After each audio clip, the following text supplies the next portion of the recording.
Hello everyone, আশা করি তোমরা সবাই খুব ভালো আছো আর আমিও খুব ভালো আছি। তো আজকে আমি তোমাদের সাথে এখানে একটা রেডিমেড যে পাতিয়ালি প্যান্টগুলো হয়, এটা রেডিমেড স্কুলের প্যান্ট। তো এখানে দড়ি অ্যাটাচ করতে হয়, তো সে যে কাস্টমার সে দড়ি অ্যাটাচ করতে চায়নি, বলেছে এখানে আমার বেল্ট বসিয়ে দিতে। এটা কেনাই প্যান্ট, এটা বানানো নয়, রেডিমেড এগুলো। তো এখানে বেল্টটা বসাবো, তো তার জন্য তোমাদের আমি দেখিয়ে দিচ্ছি প্রথমে, যেটা দেখো এখানে দড়ি সিস্টেম। তো এই দড়িটার যে দড়ি পাস করার যে পজিশনটা এখানে করা আছে, তো সেটাকে আমি প্রথমে খুলে নেব সেলাইটা পুরোটা। তো এখানে আমি প্রথমে পুরোটাই খুলে নিচ্ছি, নেওয়ার পর তারপর বেল্ট বসাবো। তো পুরো ভিডিওটা দেখতে থাকো, আশা করি তোমাদের ভালো লাগবে আর তোমাদের খুবই হেল্পফুল হবে যারা এরকম দড়ি দেওয়া প্যান্ট পরতে পছন্দ করো না। তো রেডিমেড কেনা প্যান্ট এরকম মাঝে মাঝেই তো থাকে এই পাটিয়ালি প্যান্টগুলোতে, তো তোমরা এরকম বেল্ট বসিয়ে নিতে পারো বাড়িতে, খুবই সহজেই এগুলো বসানো যায়। তো পুরো ভিডিওটা দেখো তার জন্য, আর যদি ভালো লাগে তো লাইক কমেন্ট শেয়ার আর একটা সাবস্ক্রাইব করে দিও। আর অবশ্যই সাবস্ক্রাইব বাটনের পাশে যে বেল আইকনটি থাকবে সেটা অল করে রেখো, যাতে যখনই আমি ভিডিও আপলোড করব যেন সবার আগে তোমাদের কাছেই পৌঁছে যায়। তো পুরো ভিডিওটা দেখতে থাকো। দেখো এখানে আমি একটা সেফটি পিনের সাহায্যে পুরো সেলাইটা খুলে নিচ্ছি।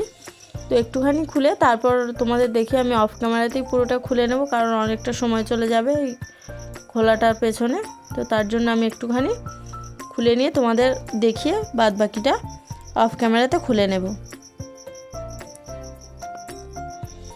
আর আমার ভিডিওগুলো তোমাদের কেমন লাগছে একটু কমেন্ট করে জানিও, আর ভালো লাগলে প্লিজ সবাই একটা করে লাইক করো। তো এখানে দেখো আমি একটুখানি খুলেছি, তো এটা আমি বাকিটা অফ ক্যামেরাতে খুলে নিয়ে তোমাদের সামনে আসছি। তো দেখো এখানে পুরোটাই খুলে নিয়েছি, নেওয়ার পর সামনে যে পোর্শনটা তোমরা নিশ্চয়ই জানো যে পাটিয়ালি প্যান্টে কীরকম থাকে, সামনে এই পোর্শনটা একটুখানি ফাঁকা থাকে তো দড়িটা পাস করানোর জন্য। তো সেইটাকে প্রথমে এখানে আমি জয়েন করে নেব, কারণ বেল্ট বসানোর ক্ষেত্রে এরকম কোনো সিস্টেম হয় না, তার জন্য এখানে আগে ওই সেলাইটা দিয়ে নেব যেটুকু ফাঁকা পোর্শন আছে। দেখো এখানে সেলাই দিয়ে নিচ্ছি, দেখো এখানে সেলাই দিয়ে নিচ্ছি, নেওয়ার পর এরপর আমি বেল্টটা বসাবো। এখানে আমার কাস্টমারের কোমর আছে 30 ইঞ্চি, প্রচুর রোগা তিনি। তো এখানে আমি তার জন্য এখানে 25 ইঞ্চি বেল্ট নিয়েছি, কারণ এটা টানলে যেহেতু বাড়বে। তো প্রথমে আমি দেখো বেল্টটাকে 1/2 ইঞ্চি একটার ওপর আর একটা রেখে পুরোটাতে ভালো করে একদম এখানে সেলাই দিয়ে নিচ্ছি, যাতে না বেল্টটা খুলে যাওয়ার কোনো চান্স থাকে। তো দেখো এখানে আমি অনেকবার করেই সেলাই দিয়ে একদম এটা একটা রাউন্ড টাইপের করে নিচ্ছি, বসাতে আমার সুবিধা হবে। যদি এটা মুখ খুলে রাখতাম তাহলে একদিক থেকে বসিয়ে আর একদিকে গেলে তখন হয়তো বেল্টটা এটা আমাকে পরে পাস করাতে হতো, যেরকম দড়ি পড়ে সেরকমভাবে এটা আমাকে পাস করাতে হতো। তার জন্য আমি এটা একবারেই বসিয়ে নেব, সময়ও অনেক কম লাগে, সেরকমভাবেও বসানো যায়। প্রথমে আগে ও বেল্টের পোর্শনের মতো ঘর করে তারপর বেল্ট এরকম পাস করাতে হয় দড়ির মতো। তো এটা আমি একটা অন্য পদ্ধতিতে করছি, চাইলে তোমরা এরকমভাবে করতে পারো, খুবই সহজেই হয়। দেখো এখানে একটুখানি এক্সট্রা কাপড় নিয়েছি এই সাইডে, যাতে সেলাইটা এখান থেকে দেওয়া যায়, বেল্টের ওপরে যেন না তোমাদের সেলাইটা উঠে যায়, এটা সবসময় খেয়াল রাখবে যদি কখনো করে থাকো এরকম। এই যে আমি করছি, আমার যে সেলাইটা আমি দেব সাইড থেকে বেল্টের ওপরে, এই সেলাইটা উঠলে হবে না। যখন তুমি দেখবে আর একটা বেল্টের ওপরে আর একটা সেলাই যখন আমি ফেলবো, তখন এই যদি নিচে এই সেলাইটা বেল্টের ওপর পড়ে, তখন ওই টেনে টেনে করতে গেলে সুতোটা ফলস খায় আর অতটা ভালো হয় না।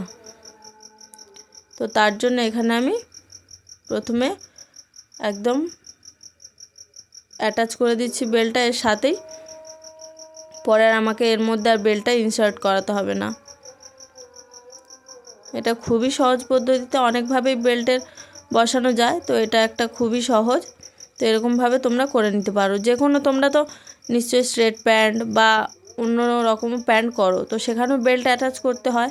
তো এরকমভাবে করে দেখবে খুবই তাড়াতাড়ি তোমাদের বেল্টটা অ্যাটাচ করা হয়ে যাবে।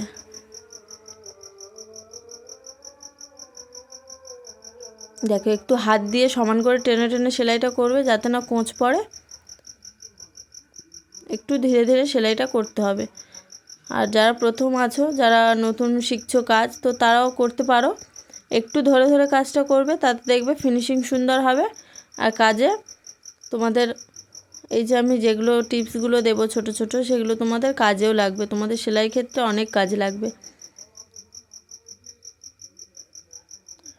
তো দেখো এখানে আমি সেমভাবে আস্তে আস্তে পুরোটাতেই ওরকম বেলটা ঘুরিয়ে ঘুরিয়ে বসিয়ে নেব।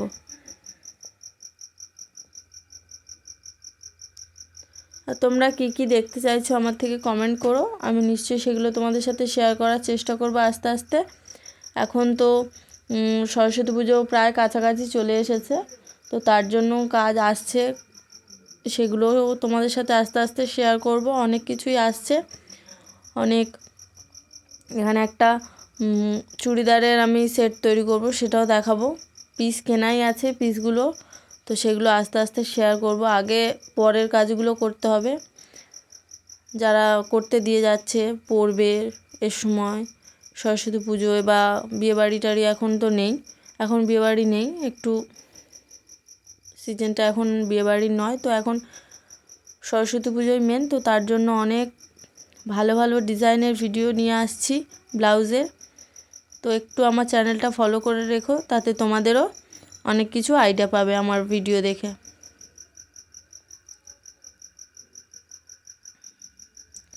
তোমরা আমাকে সাপোর্ট করলে তবেই তো আমি ভালো ভালো ভিডিও নিয়ে আসার চেষ্টা করব। তো তোমরা একটু সবাই প্লিজ আমাকে সাপোর্ট করো।